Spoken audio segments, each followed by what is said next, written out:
everyone, I'm Anniken and now I'm going to show you how to grow sprouts step by step in the AutoSprout.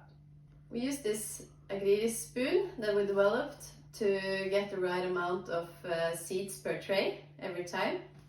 So for the smaller seeds like alfalfa and clover that will grow today, you need one flat spoon each tray. I chose clover and alfalfa today because those are my kids' favorite because of their crunchy, crisp texture.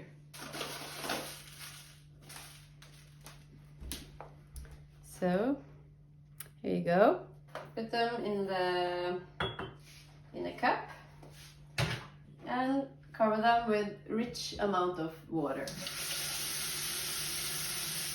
The seeds need to be soaked for 8 to 12 hours to be able to sprout. So here we have been soaking alfalfa and clover seeds for the whole day. And now in the evening we will to put them in the AutoSprout.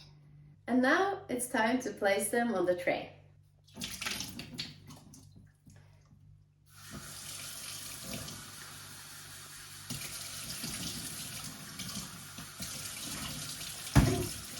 I start by using a lot of water to rinse them and also to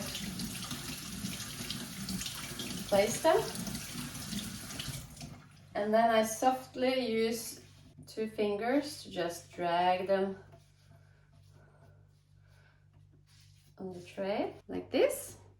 This is clover and alfalfa seeds. Now it's time to place the trays into the AutoSprout.